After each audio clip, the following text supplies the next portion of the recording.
Olá, bem-vindos de volta. Espero que vocês tenham descansado nesse nosso intervalinho, porque nós temos várias coisas ainda para estudar sobre o Poder Executivo. No primeiro bloco, nós estudamos o Poder Executivo vendo pelo lado do Presidente da República, né? Nós vimos que o Poder Executivo em sede federal é exercido pelo Presidente da República, nós vimos as suas competências, entendemos o processo de eleição, a sucessão empresarial. Vimos a responsabilidade, tanto nos crimes comuns quanto nos crimes de responsabilidade. E nesse bloco nós vamos estudar os outros órgãos que compõem o Poder Executivo, a começar pelos ministros de Estado. Os ministros de Estado, eles são auxiliares do presidente da República. Dentre as competências do presidente da República, nós vimos que ele pode nomear e exonerar os ministros. Por quê? Porque tem que ser pessoas da sua própria confiança.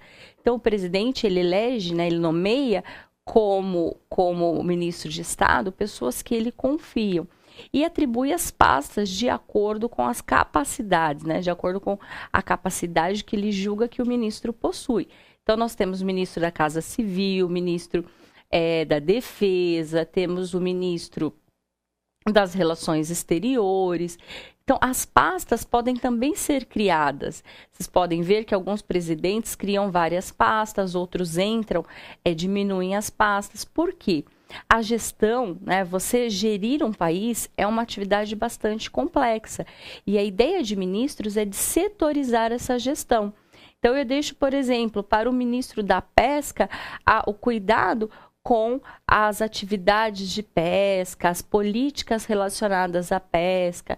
Eu deixo para o ministro da Fazenda a competência para determinar a política econômica do país. Então, a ideia dos ministros é que eles auxiliem o presidente da República na gestão do país, ainda mais o nosso país que é assim tão grande. Nós temos também o Conselho da República.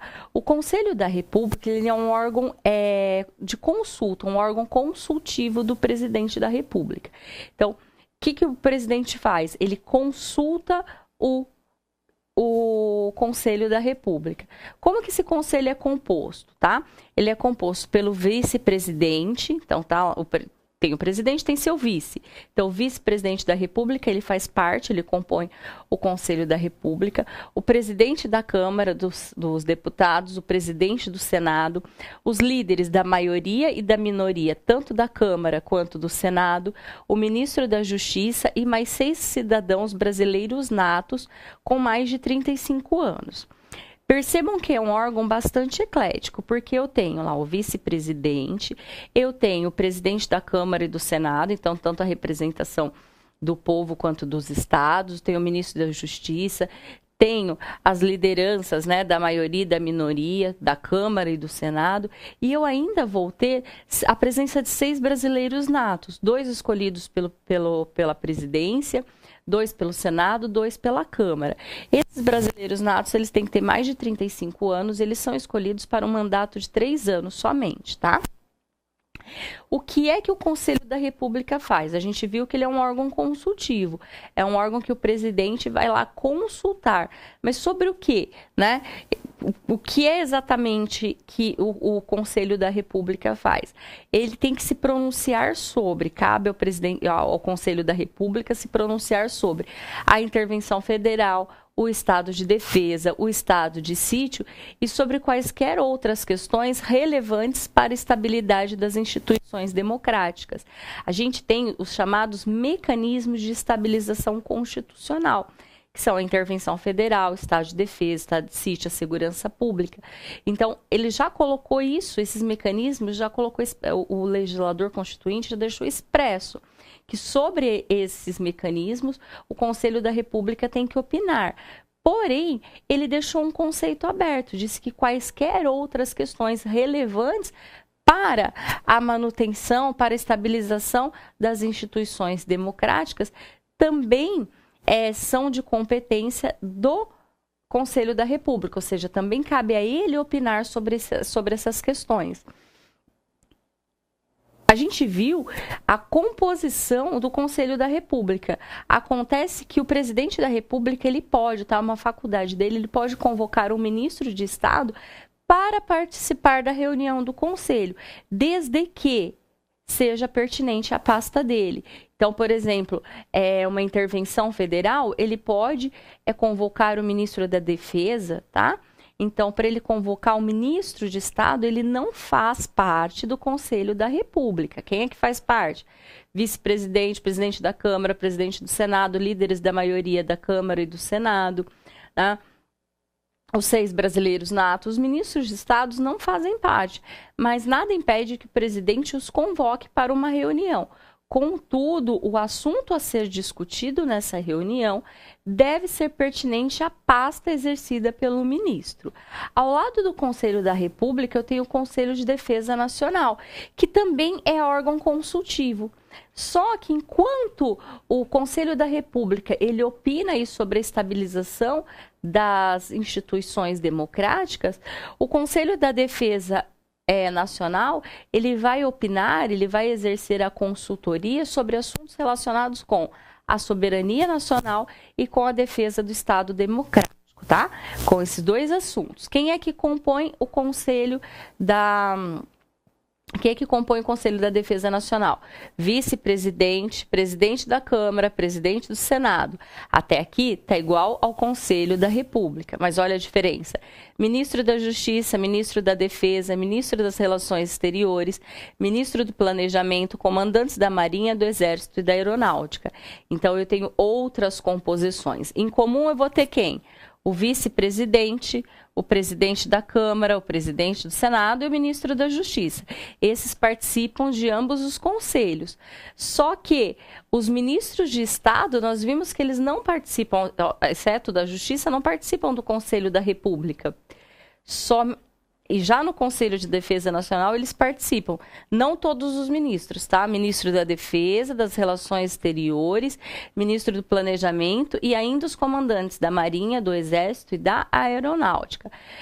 A gente viu que ele vai opinar sobre as questões que envolvem soberania nacional e que envolvem aí a defesa do Estado democrático. Mas especificamente sobre o quê? Especificamente o que é que esse Conselho da Defesa Nacional faz? Eu dei uma resumida aqui para vocês. Ele é competente para opinar sobre hipótese de se declarar guerra. Então, antes do presidente declarar guerra, a gente viu que é uma competência dele declarar guerra, mas antes ele tem que consultar o Conselho da Defesa Nacional. O mesmo acontece para celebrar paz, para decretar o estado de defesa, o estado de sítio e a intervenção federal, tá? Então, estado de defesa, estado de sítio e intervenção federal, ele consulta tanto o Conselho da República quanto o Conselho da Defesa Nacional. Ele consulta os 2. Ainda, ele pode propor os critérios e condições de utilização de áreas indispensáveis à segurança do território nacional e opinar sobre o seu efetivo uso. Por quê?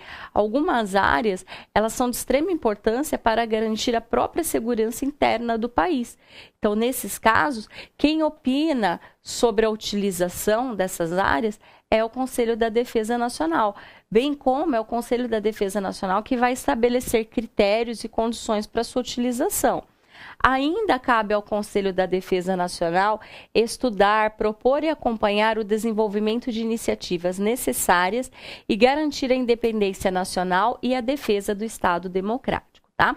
Então, não confundam.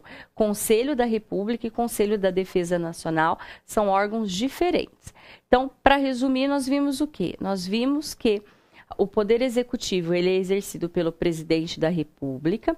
Em caso de vacância ou impedimento, quem assume é o seu vice, e esse vice pode assumir de forma permanente. Em caso de vacância ou impedimento também do vice, quem assume é o presidente da Câmara, depois do Senado e do Supremo. Esses 3 aí assumem temporariamente. Por quê? Porque novas eleições terão que ser feitas. Se nos 2 últimos anos a eleição é indireta, se nos 2 primeiros anos a eleição é direta. nós vimos que o presidente tem competências e tem responsabilidade, tanto pelo cometimento do crime comum, quando ele é julgado pelo STF, quanto pelo cometimento de crimes de responsabilidade, quando ele é julgado pela Câmara. O presidente não é preso em crime comum não é preso preventivamente, ele só é preso depois da sentença condenatória. Vimos ainda que o presidente da República, ele exerce a presidência, exerce a administração superior, auxiliado pelos seus ministros de Estado, que são de livre exoneração, bem como de livre nomeação. Entendemos o Conselho da República e o Conselho da Defesa Nacional. Então, essa foi a nossa aula sobre poder executivo. Espero que vocês tenham gostado, espero contribuir para o sucesso de vocês. Obrigada pela companhia, até a próxima.